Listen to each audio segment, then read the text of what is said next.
We're truly thankful for your continued support. Quick question for our viewers. Which country or city are you watching from? We love knowing how far these stories reach. Now let's dive into today's story.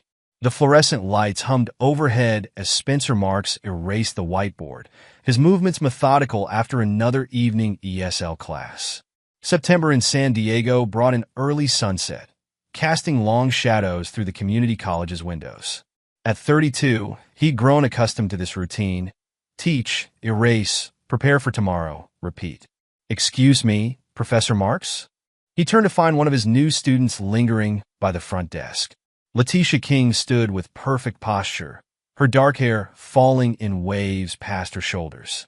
She clutched her textbook close to her chest, a habit he'd noticed during class.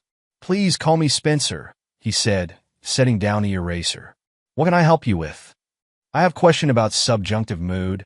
Letitia's accent curved around the words. "In Spanish, we use it differently. I want to understand better." Spencer pulled up a chair beside his desk, gesturing for her to sit. "The subjunctive can be tricky. Let's work through some examples." What should have been a 15-minute grammar explanation stretched into an hour-long conversation. Letitia's questions evolved from verb tenses to American idioms, then to cultural differences between Mexico and the United States. "In Mexico City, my family always eat dinner at 9, she explained, her eyes brightening as she spoke about home. "Here, restaurants close so early." "That must be quite an adjustment," Spencer said, noticing how she used her hands to emphasize certain words. "How long have you been in San Diego?" 6 months with student visa.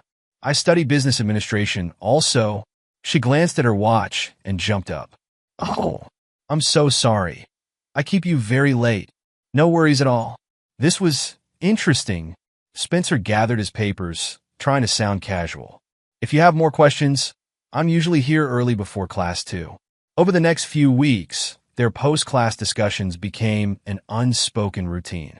Spencer found himself looking forward to these conversations more than faculty meetings or even his weekend plans. He noticed small details about Letitia, how she always wore a silver bracelet on her right wrist, the way she tucked her hair behind her ear when concentrating, her genuine laugh when he attempted Spanish pronunciations. One evening, as they discussed the differences between American and Mexican universities, Letitia sighed heavily. "Everything is so different here. Sometimes I feel..." She searched for the right word. "Lost?" "No, overwhelmed." "That's completely natural," Spencer assured her. "Maybe we could continue this conversation over coffee? There's a great cafe just off campus." The words tumbled out before he could second-guess them. A moment of silence stretched between them. "I would like that," Letitia said softly, a smile playing at the corners of her mouth. The cafe became their new meeting spot, neutral ground outside the formal teacher-student dynamic. Spencer learned about her family's restaurant in Mexico City, her dreams of opening her own business in America, her struggle with homesickness. In turn, he shared stories about growing up in California, his travels through South America, his passion for teaching. During one of their coffee meetings, Letitia's hand brushed against his as she reached for sugar. The brief contact sent an electric current through his arm. Their eyes met, and Spencer recognized the shift in their relationship. They were no longer just teacher and student discussing grammar. "Would you like to have dinner with me?" he asked. "Not coffee, not grammar practice. An actual date?" Letitia's cheeks flushed pink. "What about school rules?" "You're not technically my student anymore. The semester ended last week." Spencer held his breath, waiting for her response. "Then yes," she said, her dark eyes sparkling. "I would love to have dinner with you." Their first date was at a small Mexican restaurant in Old Town. Letitia critiqued the authenticity of each dish, making Spencer laugh with her passionate opinions about proper salsa preparation. The evening flew by, and before they knew it, the restaurant was closing. "Let me walk you home," Spencer offered, not ready for the night to end. Under the stars, their conversation flowed effortlessly. Outside her apartment building, Letitia turned to face him. "Thank you for tonight," she said. "It was perfect." Spencer leaned in slowly, giving her time to pull away if she wanted. Instead, she met him halfway, their first kiss soft and sweet under the glow of the street lamp. From that moment, their relationship blossomed rapidly. Weekend adventures exploring San Diego turned into cozy evenings at Spencer's apartment. Leticia introduced him to telenovelas, insisting they would help his Spanish. He taught her to surf, though she preferred watching from the beach with a book. But time wasn't on their side. One evening, as they prepared dinner together, Leticia grew quiet. "What's wrong?" Spencer asked, noticing her distraction. "My visa," she said, stirring the pot of soup without looking up. "It expires in 3 months. I don't want to leave, but my application for extension." She wiped her eyes quickly. "They say it's unlikely." Spencer set down his knife and turned her to face him. "We'll figure something out. I promise." That night, lying awake, he made his decision. He'd been carrying his grandmother's ring in his jacket pocket for weeks, waiting for the perfect moment. Maybe there was no perfect moment, just perfect certainty about who you wanted to spend your life with. The next day, he called his mother. "Are you sure about this, Spencer?" Diana Grant's concern crackled through the phone. "You've only known her for a few months." "I've never been more sure of anything, Mom. She's the one." "Well then," Diana sighed, but he could hear the smile in her voice. "I suppose we should start planning a wedding." The San Diego County Courthouse buzzed with activity on a crisp Friday morning. Spencer adjusted his navy tie for the 10th time, standing in the corridor while his best friend Marshall paced beside him. "You know, when I said you needed to get out more, this wasn't exactly what I had in mind," Marshall said, checking his watch again. "A courthouse wedding after 4 months of dating?" Spencer ran his hand through his freshly cut hair. "When you meet the right person, you just know. That's what concerns me." Marshall lowered his voice. "Look, as your best friend since college, I have to ask, is she pregnant?" "What? No." Spencer shook his head. "This isn't about that. Her visa situation is complicated, and we want to be together. Simple as that." Marshall opened his mouth to respond, but was interrupted by Spencer's mother Diana's arrival. She hurried down the corridor, her heels clicking against the marble floor, with Spencer's father Walter following at a more measured pace. "Oh, honey." Diana reached up to straighten Spencer's boutonniere, a single white rose. "Are you absolutely certain about this?" "There's nothing wrong with a longer engagement." Walter placed a calming hand on his wife's shoulder. "Dee, we talked about this. Spencer's a grown man." I know." Diana dabbed at her eyes with a tissue. "It's just all so sudden. We haven't even had time to plan a proper reception. Mom, we've been through this. Leticia, and I want something simple." Spencer checked his phone, no messages. "She should be here any minute." As if on cue, the courthouse doors opened. Spencer's breath caught in his throat as Leticia entered, wearing a knee-length white dress that floated around her as she walked. Her dark hair was swept up elegantly, small white flowers woven through the intricate style. Carolina Burnett, her friend from the apartment complex, walked beside her carrying a small bouquet. "Lo siento, traffic was terrible," Leticia apologized, reaching for Spencer's hand. Her fingers trembled slightly in his grip. "You look beautiful," Spencer whispered, and her answering smile lit up her entire face. "Where's your family?" Diana asked, looking around the nearly empty corridor. Surely they wouldn't want to miss their daughter's wedding? A shadow passed across Leticia's face. "They tried very hard to come, but visa problems?" She shrugged, the gesture carrying years of resignation. "My papa, he's very sick. Cannot travel. But Carolina is like sister to me now." Carolina stepped forward, her designer purse swinging on her arm. "I'm honored to be here for Leticia. We immigrants must stick together, yes?" Before anyone could respond, a court clerk emerged. "Marks and King, Judge Thompson is ready for you." The ceremony itself was brief, but meaningful. Judge Thompson, a grandfatherly man with kind eyes, took his time with the proceedings, asking them to face each other as they exchanged simple gold bands. "I, Spencer, take you, Leticia." His voice was steady as he repeated the traditional vows, squeezing her hands gently when her eyes welled with tears. "I, Leticia, take you, Spencer." Her accent wrapped around his name like a caress, making it sound new and precious. "By the power vested in me by the state of California, I now pronounce you husband and wife." Judge Thompson smiled warmly. "You may kiss the bride." Spencer cupped Leticia's face gently, pressing his lips to hers as their small audience applauded. When they parted, he noticed Carolina taking photos with her phone, while his mother wiped away tears. "Welcome to the family," Walter said, embracing Letitia warmly. "Though I insist you call me Walt, not father or sir." They celebrated with lunch at a nearby restaurant, where Diana had arranged for a small cake. Marshall raised his glass, his earlier skepticism seemingly forgotten after several glasses of wine. "To Spencer and Letitia," he toasted. "May your love story be as unique as your courtship." Later that evening, as they entered their apartment, Letitia paused in the doorway. "Carry me across threshold," she insisted with a playful smile. "Is American tradition no?" Spencer laughed and swept her into his arms, nearly bumping her head on the doorframe. "Sorry, not as smooth as the movies." "Is perfect," she whispered, kissing him as he set her down. "Everything is perfect." They settled in a married life with surprising ease. Letitia proved to be an attentive wife, filling their home with the aromas of Mexican cuisine and teaching Spencer to appreciate the nuances of different chili peppers. Their apartment in La Jolla, though small, became a warm haven of blended cultures. Spencer helped Letitia navigate the complexities of the green card application process, spending evenings sorting through paperwork and proof of their relationship. His grandmother's inheritance covered the legal fees, and he thanked her silently for the gift that was making their future possible. "Look what I find," Letitia called one evening, pulling a photo album from their closet. She curled up next to him on the couch, opening to pictures from their courthouse wedding. "Carolina sent these today."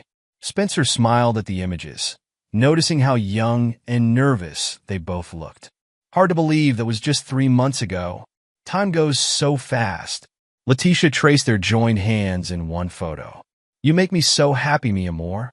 He pulled her closer, breathing in the familiar scent of her jasmine shampoo. "I love you," he murmured in her hair. "Te amo tambien," she responded, but something in her voice made him pull back slightly. "Everything okay?" Letitia smiled quickly. "Too quickly?" "Of course. Just missing home sometimes. But you are my home now." Spencer pushed aside the fleeting moment of doubt. They had their whole lives ahead of them. What was the rush? The autumn breeze carried the scent of salt from the Pacific as Spencer grated papers on their small balcony. A year into their marriage, the routine felt comfortable.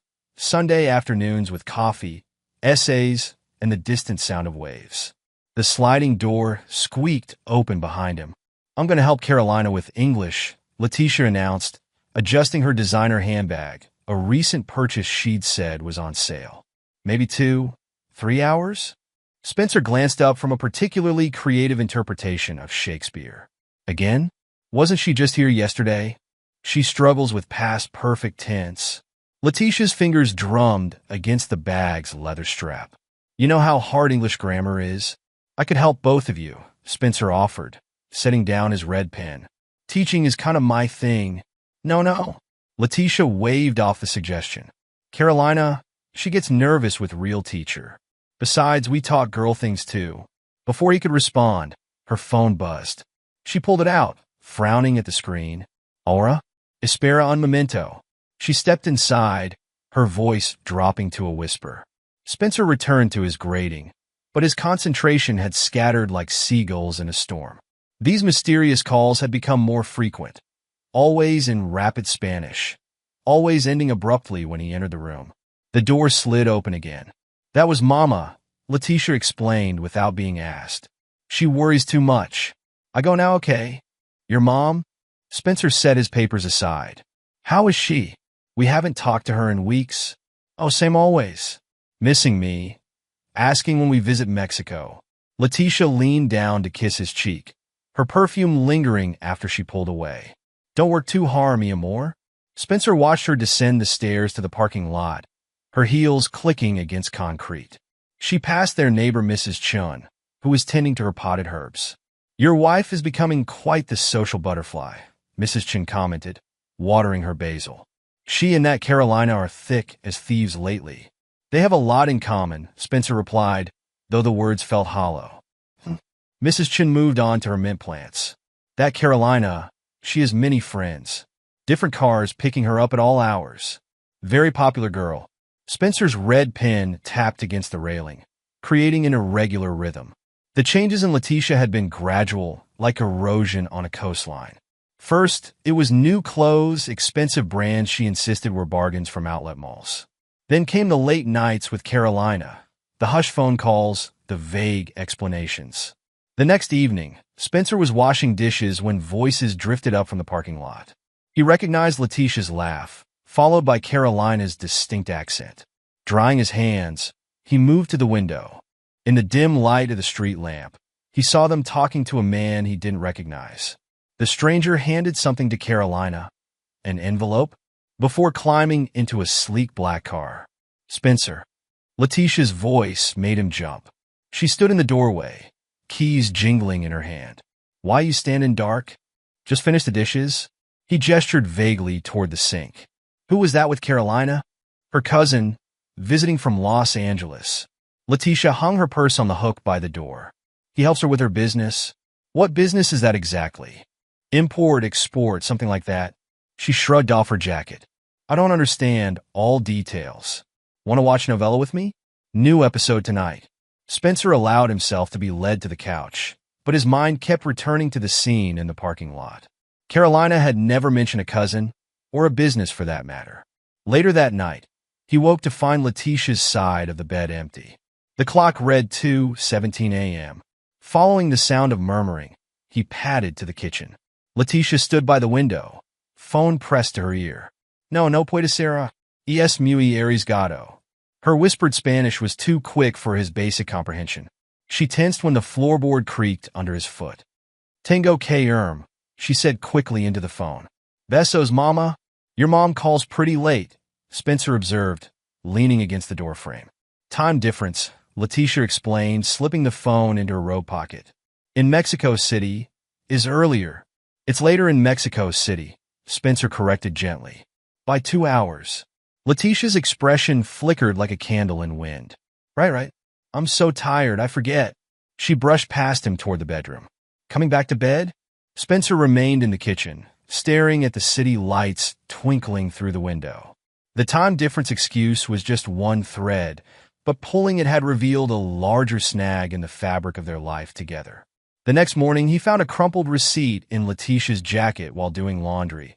A cafe downtown he'd never heard of, dated 2 days ago, when she'd said she was helping Carolina with English. Small inconsistencies began to pile up like autumn leaves. Unexplained absences, contradictory stories, mysterious text messages that made her rush out at odd hours.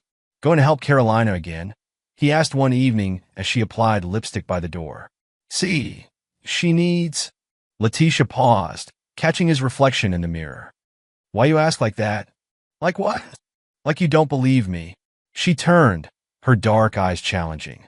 You think I lie to you? Spencer held her gaze. Should I? The question hung between them like smoke.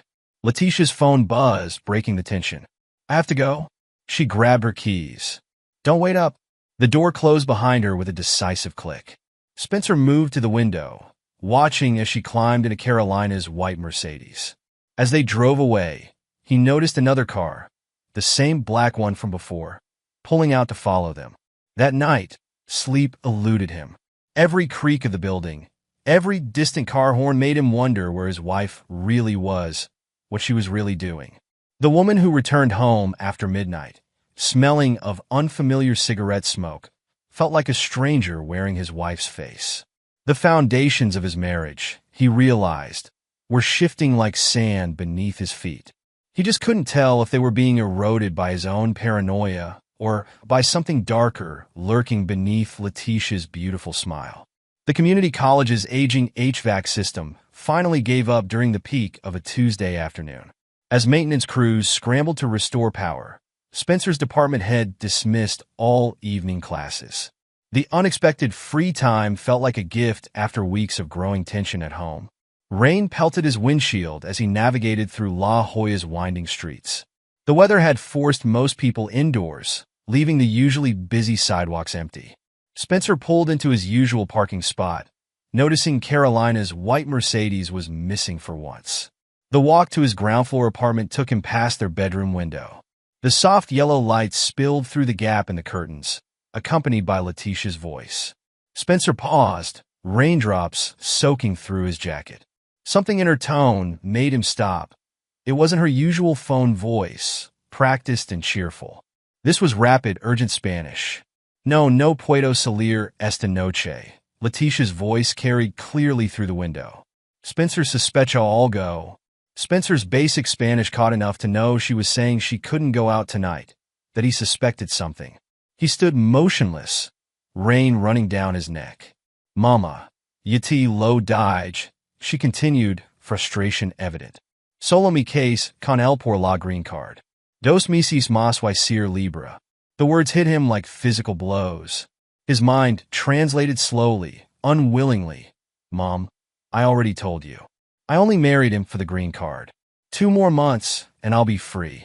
The rain seemed to freeze on his skin. 3 years of memories flashed through his mind. Their first coffee date, the courthouse wedding, countless nights watching telenovelas on their worn couch. All of it, every smile, every kiss, every whispered "Te amo," had been carefully crafted fiction. See, Ricardo espera en Mexico, Letitia's voice continued, oblivious to her audience. Una vez que tenga la ciudadanía. Spencer backed away from the window, his shoes squishing in the wet grass. Who was Ricardo? The question joined the tornado of others spinning through his mind.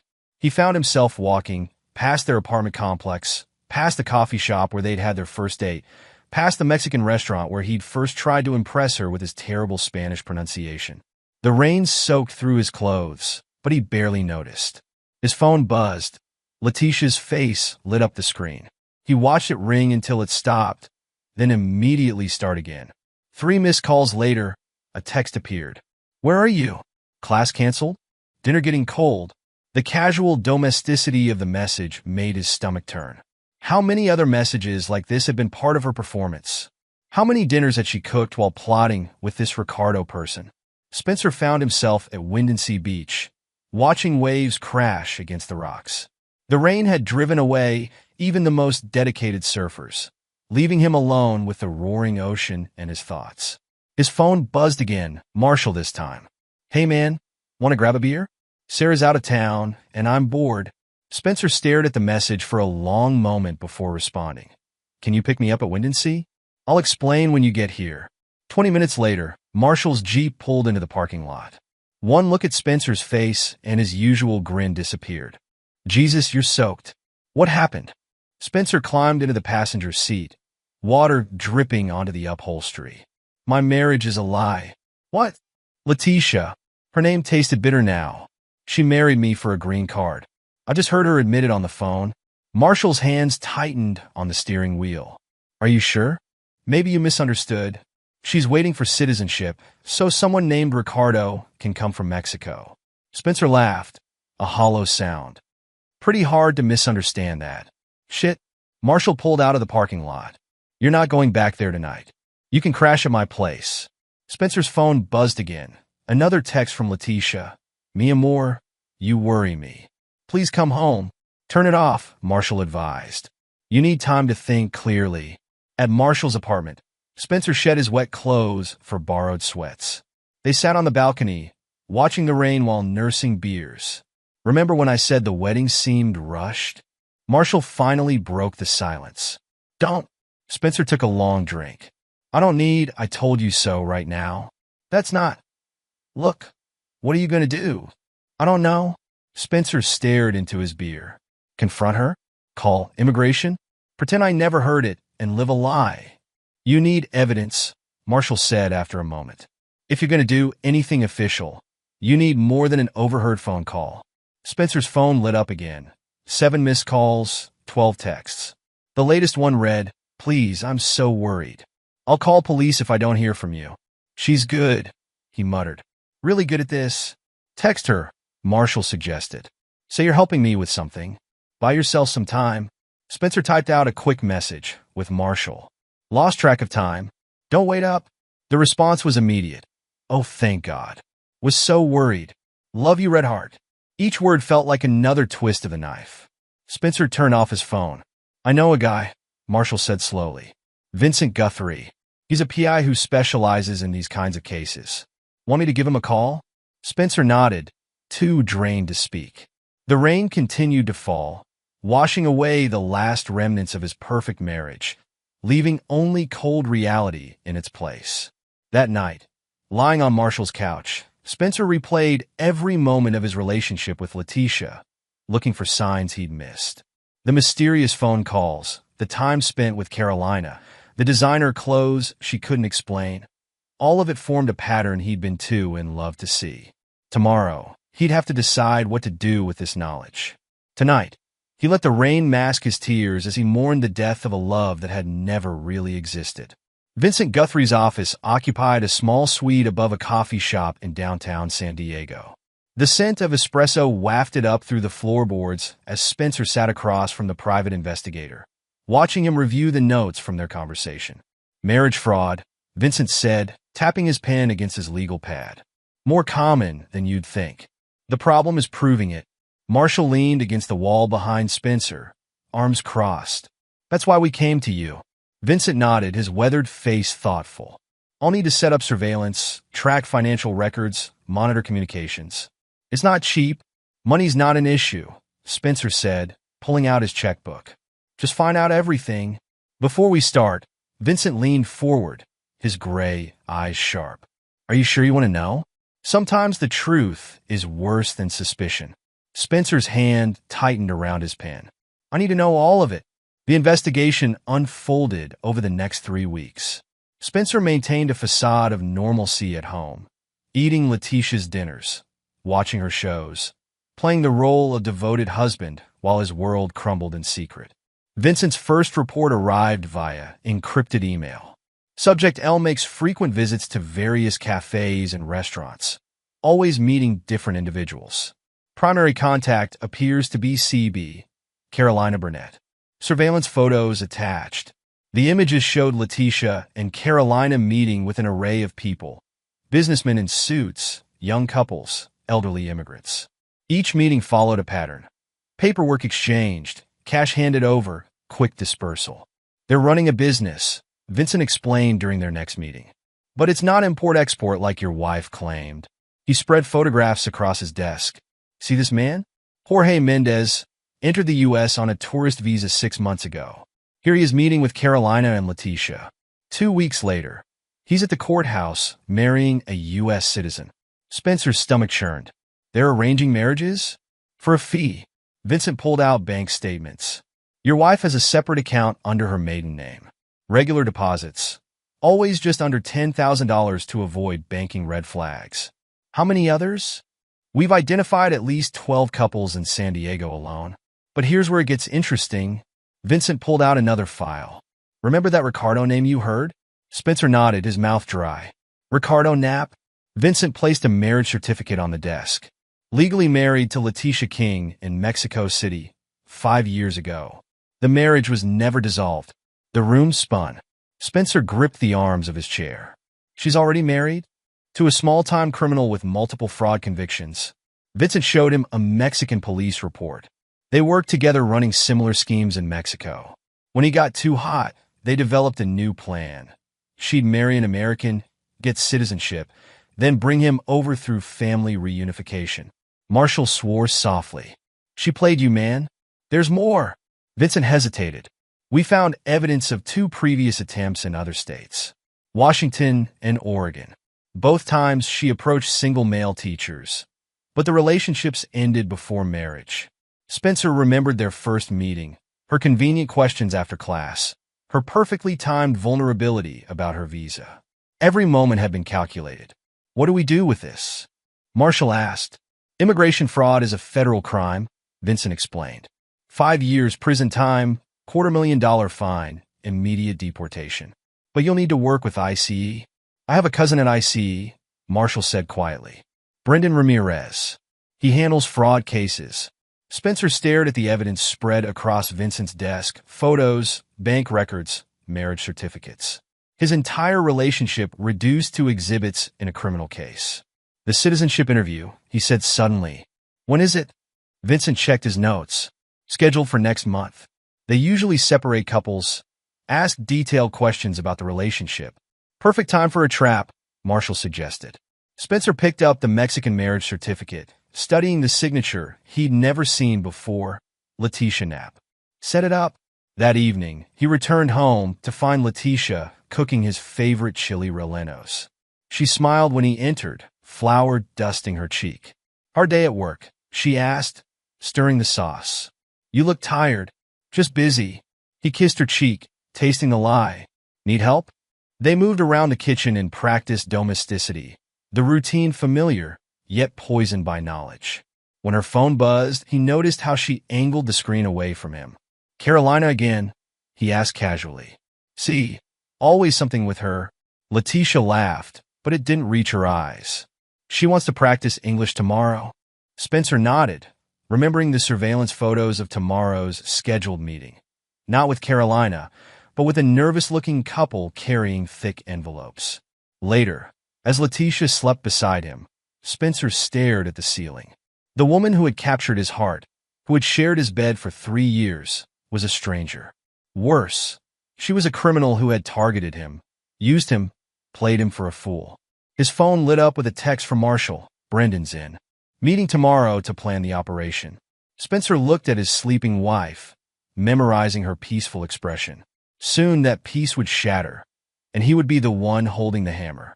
But for now, he let her sleep, let her believe her plan was working. The truth would come soon enough. The federal building's fluorescent lights cast harsh shadows as Spencer sat across from ICE agent Brendan Ramirez. The agent's desk was meticulously organized, case files stacked with military precision. "Vincent's evidence is solid," Brendan said, reviewing the documents. "Bank transfers, surveillance photos, witness statements from previous attempts in other states. But we need more." Marshall shifted in his chair beside Spencer. "More? What else could you need?" "Recorded conversations. Direct evidence of the fraud network." Brendan leaned forward. "Right now, we have circumstantial evidence. Strong, but circumstantial." "I can't exactly ask her to confess on tape," Spencer pointed out. "No, but we can create opportunities." Brendan pulled out a calendar. "The citizenship interview is in 3 weeks. That's our window." He outlined the plan, each detail methodically explained. Spencer would need to wear a wire, gather specific conversations. They needed Letitia or Carolina to slip up, to reveal details about their operation. "What about their meetings?" Spencer asked. "Vincent has photos of them with different couples." "We're tracking those," Brendan confirmed. "But proving they're arranging marriages is tricky. We need someone on the inside." Marshall straightened. "What if Spencer pretended to know someone who needs papers?" Brendan's eyes lit up. "That could work. A colleague maybe, someone asking for help." They spent the next hour crafting the scenario. Spencer would mention a fictional coworker, a British teacher whose visa was expiring. The desperation, the need for a quick solution, everything that had made Spencer himself vulnerable. "Remember," Brendan cautioned, "don't push too hard. Let them make the offer." The next day, Spencer sat in his regular faculty meeting, the wire itching against his chest. He waited until the break, then approached his department head within earshot of the break room, where Letitia often met him. "About James, the exchange teacher," Spencer began loudly. "His visa situation is getting desperate." Right on cue, Letitia appeared with her usual Thursday lunch visit. She paused in the doorway, listening. "Poor guy," Spencer continued. "He's trying everything to stay. Says he'd even consider marriage if it meant not leaving." Later that evening, as they prepared dinner, Letitia casually brought it up. "This teacher friend of yours, the British one, James?" Spencer kept his voice neutral, though his heart raced. "What about him? Maybe Carolina could help. She knows many people in immigration situation." "Really?" Spencer looked up from chopping vegetables. "What kind of help?" Letitia shrugged, but her eyes were calculating. "Maybe she knows someone looking for arrangement. Many people help each other this way." The wire caught every word. In his earpiece, barely audible, Brendan whispered, "Perfect. Keep her talking." Over the next 2 weeks, they gathered evidence piece by piece. Spencer mentioned James's increasing desperation. Letitia arranged a casual dinner with Carolina. The conversation was careful, coded, but revealing. "My friend," Carolina said over wine. She is looking for opportunity like your friend needs. American citizen, very nice girl. Maybe they should meet? Each recorded conversation built their case. But it was the money trail that provided the breakthrough. Vincent tracked deposits from recent couples, all leading back to a shell company registered to Carolina. We've identified 28 couples, Brendan announced during their final planning meeting. Most arranged within the last year. Your wife and Carolina charge between $30,000 and $50,000 per marriage. Spencer remembered the designer clothes, the expensive handbags. Where does the money go? Multiple accounts. Some to Mexico, presumably to Ricardo Knapp. The rest. Brendan spread out bank statements. Your wife's been building quite a nest egg. The citizenship interview was scheduled for Wednesday morning. They planned every detail, the timing, the confrontation, the arrest. Spencer would enter first, playing the supportive husband. Then, when Letitia was separated for individual questioning, they would move. Once we present the evidence, Brendan explained, most suspects try to cut a deal. They give up names, dates, details about the operation. And Ricardo? Spencer asked. Mexican authorities are ready. When we move on Letitia and Carolina, they'll pick him up. The night before the interview, Spencer watched Letitia try on different outfits, practicing her answers in the mirror. How did you meet? She recited. Community college, ESL class. First date? Coffee shop near campus. First kiss? Outside my apartment after dinner in Old Town. Each answer was perfect, rehearsed, empty. Spencer remembered those moments, real for him, calculated steps in a con for her. You'll do great, he assured her, the lie bitter in his mouth. She beamed at him. I study so hard for this. Tomorrow, we begin our real life together, yes? Spencer nodded, unable to speak. In a way, she was right. Tomorrow would change everything, just not how she planned. That night, he lay awake, listening to her peaceful breathing. 3 years of deception were about to end. The evidence was solid, the trap set. Justice would be served. So why did victory feel so much like loss? His phone buzzed softly. A text from Brendan. Everything ready for tomorrow. Be at office by 9 a.m. Spencer closed his eyes, remembering the hopeful teacher who'd fallen in love with a student 3 years ago. That man had died in the rain outside his apartment window, replaced by someone harder, wiser, sadder. Tomorrow would bring justice. But tonight, he allowed himself one last moment of grief for the love that never was. The morning sun cast long shadows across downtown San Diego as Spencer adjusted his tie in the rearview mirror. His hands trembled slightly, not from nervousness, but from the weight of what was about to unfold. Looking sharp, Brendan said from the driver's seat. They'd parked a block from the USCIS office to review final details. Remember, we need her in the interview room before we move in. Spencer nodded, checking his watch. She's probably already inside. She's been practicing for weeks. Indeed, Letitia had transformed their apartment into a study hall. Every surface covered with flashcards, timelines of their relationship, photos arranged chronologically.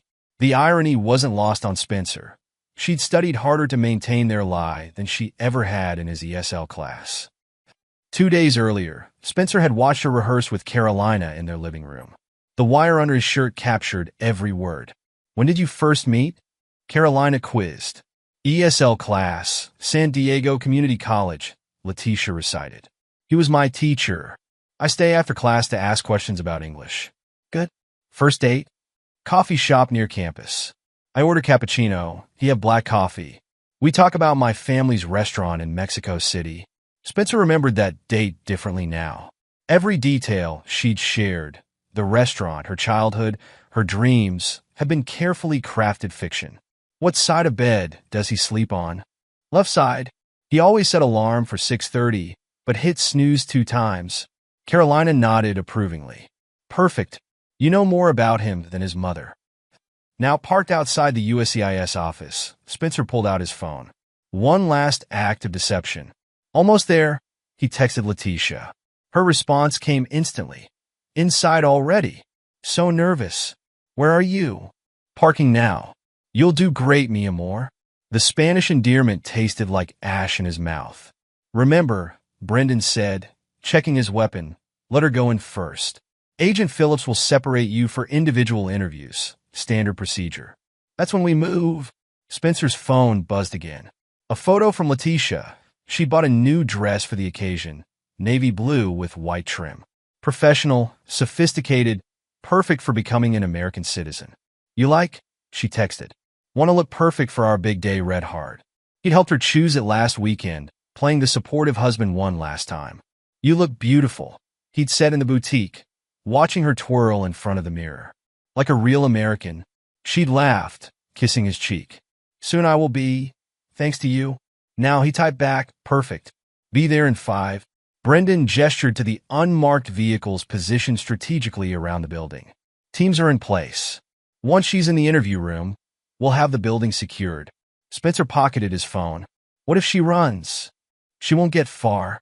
Brendan's voice was confident. We have her Mexican passport flagged. Airport security is alerted. Border Patrol is monitoring all crossings. Even if she slips past us, she won't make it out of San Diego. They walked toward the federal building, maintaining professional distance.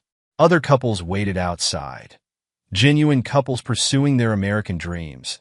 And perhaps others like Letitia, building lives on carefully constructed lies. Inside, the air conditioning hit Spencer like a wall. Letitia sat in the waiting area, her new dress pristine, hands folded carefully in her lap. Her face lit up when she saw him. Mi amor! She stood, smoothing her dress. I was worried. Traffic, he explained, accepting her kiss. Her perfume, the one he'd given her for their anniversary, wrapped around him like a noose. Mrs. Marks?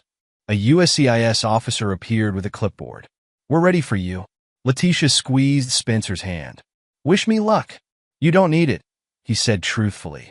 Everything's going to work out exactly like it should. She beamed, following the officer down the hallway. Spencer watched her go, her heels clicking against the tile floor, her dark hair bouncing with each confident step. Mr. Marks? Another officer approached.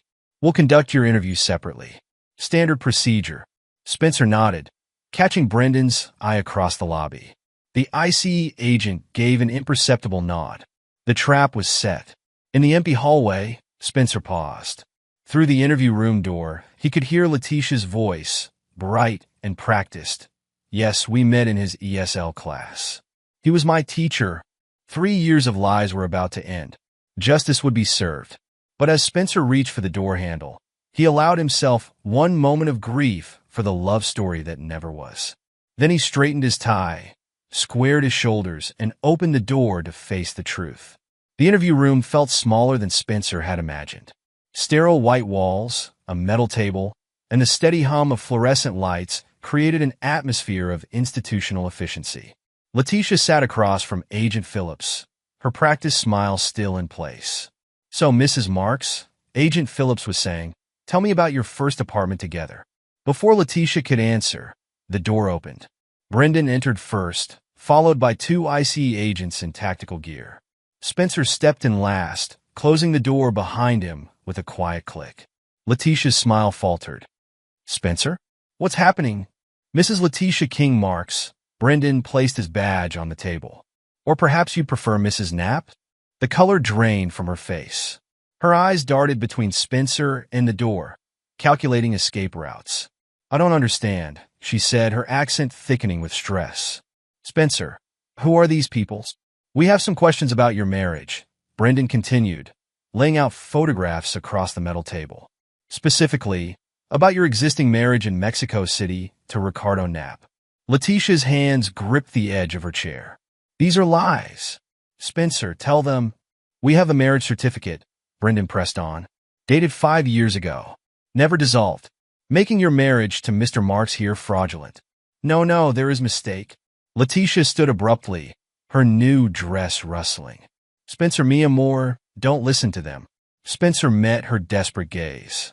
I heard you, Letitia, outside our bedroom window, talking to your mother about the green card, about Ricardo waiting in Mexico. You were spying on me? Her voice shifted from pleading to accusatory. You betray me like this? Betray you? Spencer's laugh held no humor. 3 years, Letitia. Every moment, every kiss, every ti amo. All lies. Brendan placed more evidence on the table. Surveillance photos of meetings with Carolina and various couples, bank statements showing transfers just under $10,000, phone records documenting calls to Ricardo Knapp. We know about the fraud ring, Brendan explained. Carolina Burnett's operation. The couples you helped arrange. Your previous attempts in Washington and Oregon. Letitia sank back into her chair, her facade cracking. I want lawyer. Of course. Brendan nodded to one of the agents, who moved to stand by the door. But first, let's discuss the charges. Marriage fraud carries a 5-year federal sentence and a $250,000 fine, plus immediate deportation, the other agent added, and a permanent ban from entering the United States. Letitia's composure shattered. She lunged across the table, reaching for the evidence photos. You ruined everything.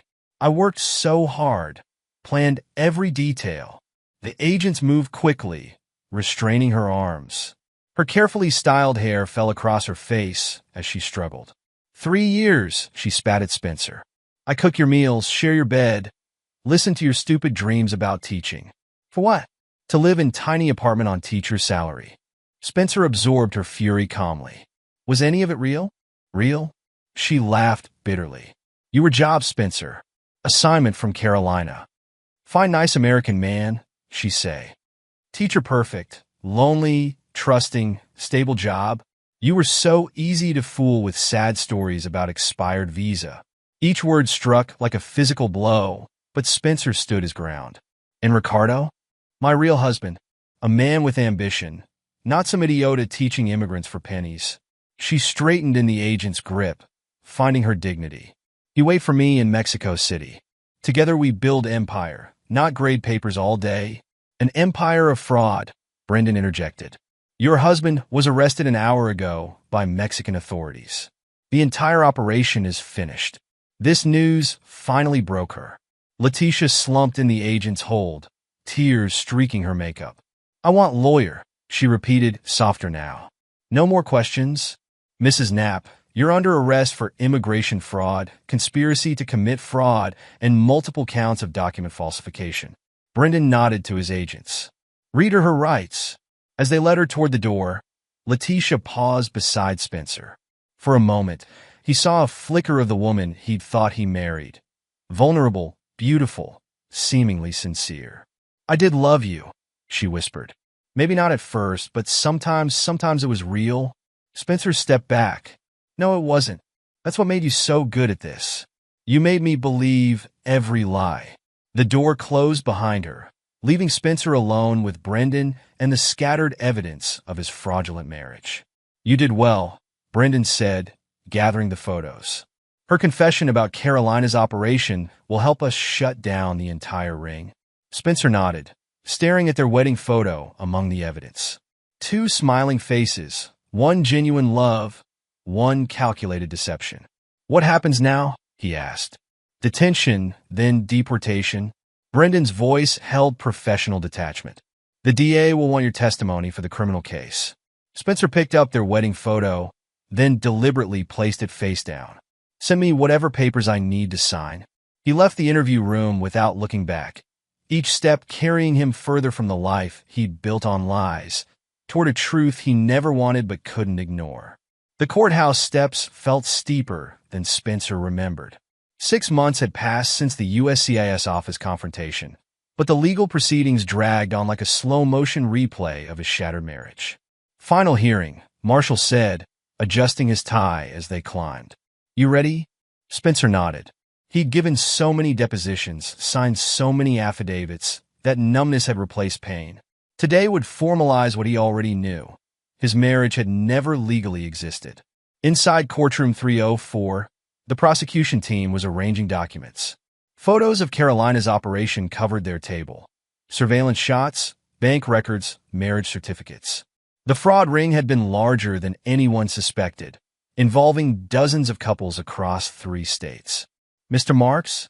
District Attorney Sarah Chun approached with a stack of papers. We'll need you to verify these recordings one last time before entering them into evidence. Spencer recognized his own voice through the headphones, playing his part in those final weeks. Letitia's voice followed. unknowingly confessing to Carolina about their sham marriage. The recordings felt like artifacts from another life. The bailiff's voice cut through his thoughts. "All rise." Judge Monroe entered, her robes sweeping behind her. The proceedings began with a familiar rhythm of legal terminology and evidence presentations. Then they brought in Letitia. She wore orange prison scrubs instead of designer dresses now. Her dark hair hung loose, no longer perfectly styled, but her posture remained proud as she took the stand. "Mrs. Knapp," D.A. Chin began, "please explain to the court your role in Carolina Burnett's immigration fraud organization." Letitia's eyes found Spencer's before she spoke. He held her gaze, refusing to look away. "Carolina recruited me in Mexico City," she testified, her voice steady. She said American men were easy targets, lonely professionals, especially teachers and social workers. Kind men who want to help immigrants. "And Mr. Marks? How did you select him?" Spencer was... She paused, something flickering across her face. "He was perfect target. Single, established career, inheritance money from grandmother."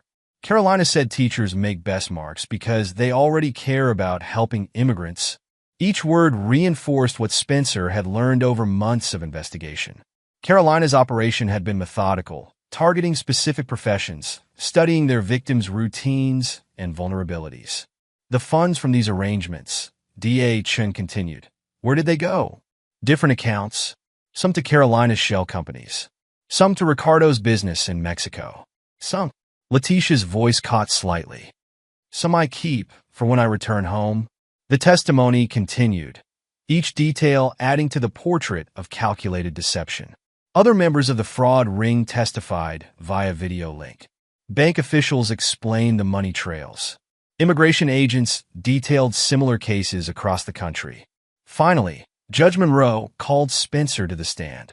"Mr. Marks," D.A. Chin approached, "please tell the court when you first suspected your marriage was fraudulent." Spencer described the rainy Tuesday, the overheard conversation, the investigation that followed. His voice remained steady, professional, as if he were describing someone else's life. "And now," D.A. Chun concluded, "you're seeking an annulment?" "Yes."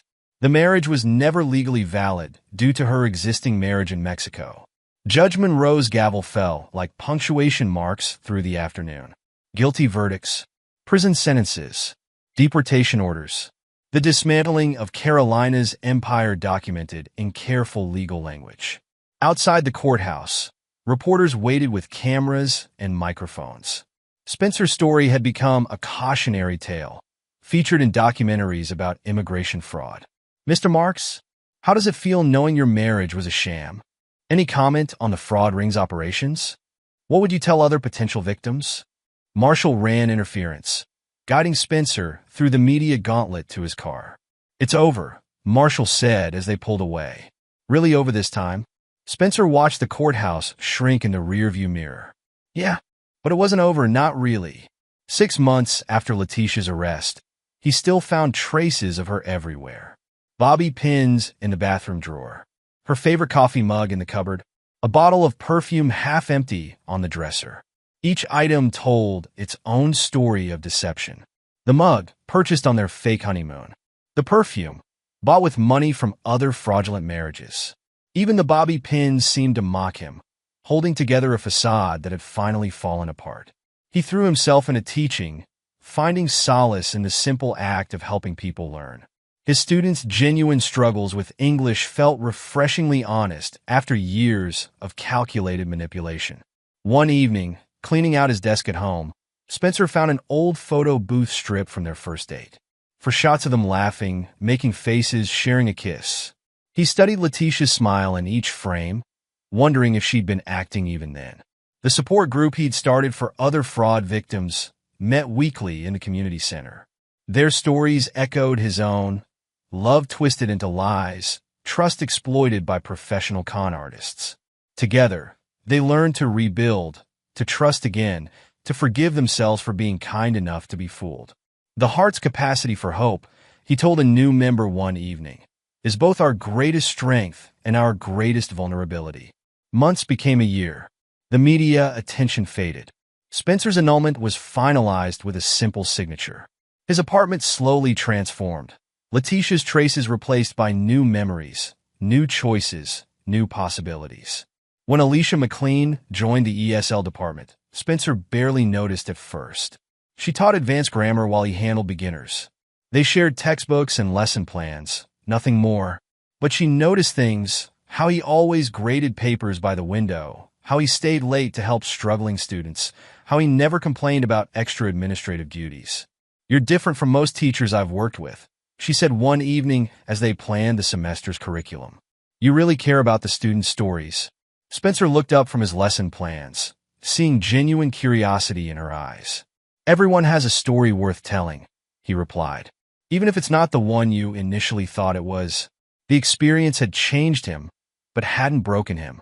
Each day brought new opportunities to choose trust over suspicion, hope over fear. His American dream hadn't ended with Letitia's betrayal. It had simply taken a different shape. And somewhere in Mexico City, he imagined Letitia telling her own version of their story. Perhaps to her, it had been just another job. Or maybe, in quiet moments, she remembered the ESL teacher who had loved her enough to believe every lie. Either way, Spencer had learned his lesson. Love, like language, had its own grammar, complex rules about trust and truth that no amount of practice could fake. Epilogue, 5 years later. The autumn breeze carried fallen leaves across San Diego Community College's courtyard as Spencer Marks finished his evening ESL class. At 37, his temples showed traces of gray, earned from the events that had reshaped his life half a decade ago. "Professor Marks?" A student approached his desk. "I have a question about citizenship process." Spencer looked up, memories flickering briefly. "The International Student Office has immigration advisors who can help you with that." He learned to maintain professional boundaries. The support group he'd started had grown into a formal organization, Marriage Fraud Awareness Network, with chapters in 6 states. Their work had helped expose similar rings across the country. "Honey," Alicia McLean Marks appeared in the doorway, her lesson planner tucked under her arm.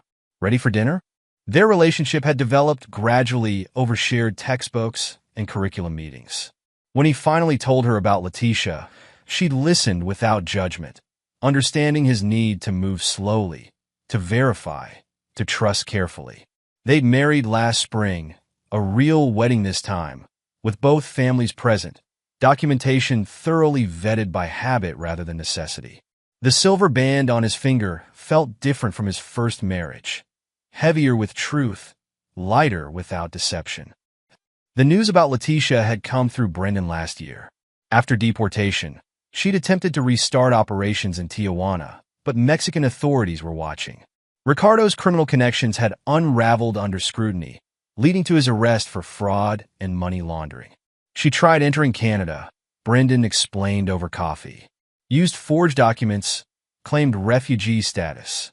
They caught her at the airport. Carolina's network had crumbled spectacularly. Former clients came forward, each story revealing new layers of deception. The investigation expanded to include tax evasion, document forgery, and international money laundering. 5 years in federal prison, Brendan continued. Carolina turned state's evidence, named every contact. The whole organization, 37 people across 4 countries. Spencer had followed the case through court records and news reports. Carolina served 3 years before being deported to Mexico. Her testimony had provided a roadmap of similar operations, leading to reforms in immigration procedures. The aftermath rippled through the immigration law community. USCIS implemented new verification protocols. Marriage fraud investigations intensified. Spencer's story became a case study, featured in training materials for immigration officers. Marshall had married too, to Sarah, who'd sat with Spencer through countless court proceedings. They named their first son Spencer, a gesture that still moved him years later. Uncle Spencer. 6-year-old James Cook raced across the restaurant patio, where their families met for monthly dinners. "Dad says you're coming to my baseball game. Wouldn't miss it, buddy." Spencer ruffled the boy's hair, sharing a smile with Marshall. His best friend had stood witness at his second wedding, just as he had at the first. But this time, His speech held no hidden concerns, no subtle warnings. To second chances, Marshall had toasted. And to learning the difference between loving someone and being loved in return, Vincent Guthrie still sent Christmas cards, updates on cases that echoed Spencer's story. The private investigator had specialized in marriage fraud, his experience with Letitia's case making him the go-to expert for similar investigations. The support group met in a larger venue now, church basements replaced by community centers. Spencer attended monthly, sharing his story with new victims, showing them hope beyond betrayal. The hardest part, he told them, isn't the fraud itself. It's learning to trust your own judgment again. Some faces became familiar. Mike, whose Russian bride vanished with his savings. Jennifer, whose husband of 5 years turned out to have 3 other wives in different states. David, whose story mirrored Spencer's so closely they could have been reading from the same script. They healed together, learned together, rebuilt together. Spencer watched them move forward, finding love again, wiser but not hardened. One rainy Tuesday, exactly 5 years after the day he'd overheard Letitia's phone call, Spencer received an envelope with a Mexico City postmark. Inside was a letter written in familiar handwriting. Dear Spencer, prison gives you time to think. I think about you, about us, about the lies that became my life. You weren't just a job. You were the only real thing in my world of pretense. I didn't know how to handle that. Ricardo is in prison. Carolina lives in Guadalajara, teaching English ironically. I work in my family's real restaurant now. The one thing I didn't lie about. I don't expect forgiveness. I just wanted you to know that you changed me. Your kindness, your genuine love, they haunted me more than any punishment. Be happy. Be loved. Be real. Letitia. Spencer folded the letter carefully, then filed it with the court documents and case files. Another chapter closed, another lesson learned. That evening, watching Alicia grade papers beside him on their porch swing, Spencer reflected on the path that had led here. The betrayal had changed him, but hadn't defined him. What are you thinking about? Alicia asked, noticing his distant expression. Second chances, he replied, taking her hand. And how sometimes the wrong path leads you to the right destination. Their wedding photo sat on the mantel inside. Not a courthouse snapshot, but a joyful celebration surrounded by family and friends. Beside it stood a framed mission statement from the Marriage Fraud Awareness Network. From deception to direction, from victims to advocates. The organization had helped hundreds of people rebuild their lives. Spencer's story had become a source of hope rather than caution, proving that authentic love could grow in the ashes of deception. In his ESL classroom, Spencer still taught with passion, still cared about his students' dreams. But now he directed immigration questions to proper channels, maintained professional distance, documented everything out of habit. The experience had taught him that trust, like citizenship, had to be earned. But unlike his first marriage, it didn't make him cynical. Instead, it made him appreciate genuine connections more deeply. Alicia understood this. She never questioned his careful nature, his need for transparency, his insistence on taking things slowly. Their love had grown naturally, built on shared understanding and mutual respect. Ready for tomorrow's department meeting? She asked, gathering her graded papers. Always. Spencer smiled, remembering how different his life had been 5 years ago. As long as you're there. They turned their shared office at home into a command center for the Awareness Network. Walls lined with success stories. Couples who'd found real love after fraud. Victims who'd become advocates. Lives rebuilt stronger than before. Spencer's story had become part of a larger narrative about resilience, about the human capacity to heal and grow. The betrayal that could have broken him had instead given him purpose. As the sun set over San Diego, Spencer thought about all the versions of himself that had existed in this city. The naive teacher who fell for a student's lies, the devastated husband who stood in the rain discovering truth, the advocate who turned pain into purpose. Each version had led to this moment, sitting beside his real wife, leading an organization that helped others, teaching with wisdom earned through experience.